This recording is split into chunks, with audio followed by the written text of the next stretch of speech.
Gerrako kazetariak zarete, Jon eta Amets. 2 urtez baiturik egon ondoren, askatu egin zaituztete.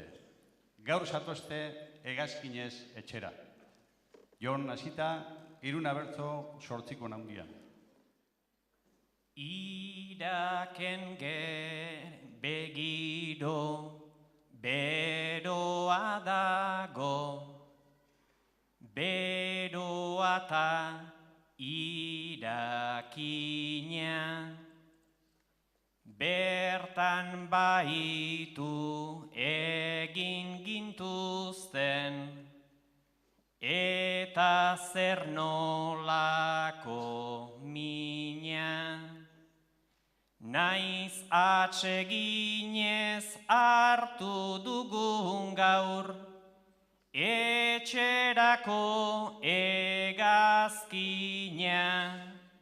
Bueltan doana ez da izango, joan zen pertsona berdina.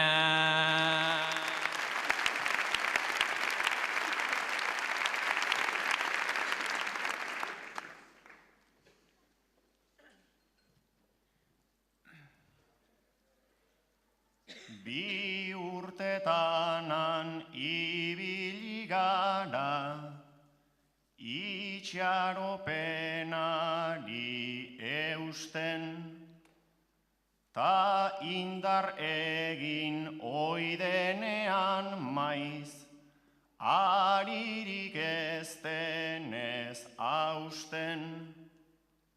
Ze fanatismo zeukaten oiek ta zer arrazoi zituzten, zauri barruan dagonarentzat oso zaila da ikusten.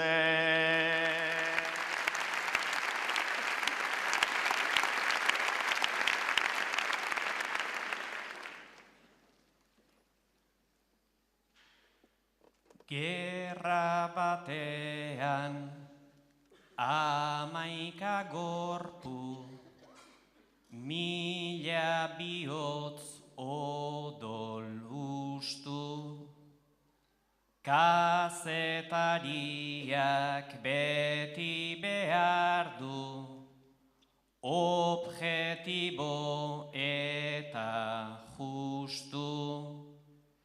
Gure jarrera aldatu dela, egingo nuke apustu. Beraien hortzak zorroztu dira, gure lapitzak kamustu.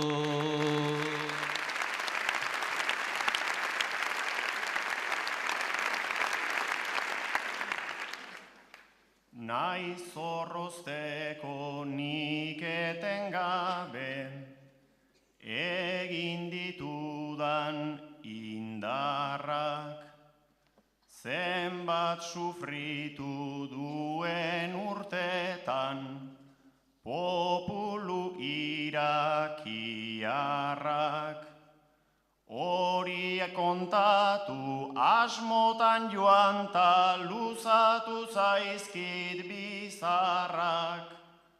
Objektiboak ginela usteta, objektibo militarrak.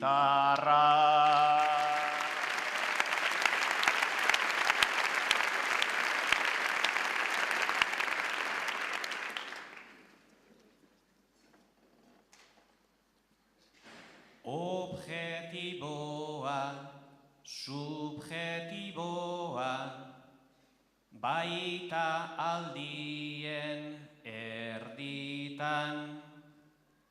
Gure bihotzak jada hautsita, puskatuta daude bitan.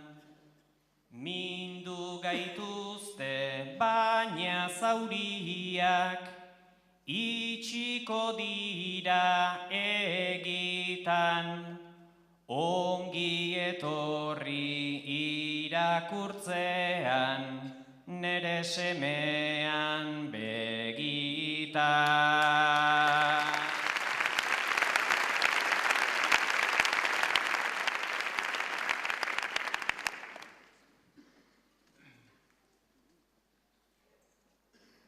Nola argitu nahi genituen, Irakeko alde beltzak, ta azkenean gu baiturik, ikusi gaitu jendetzak.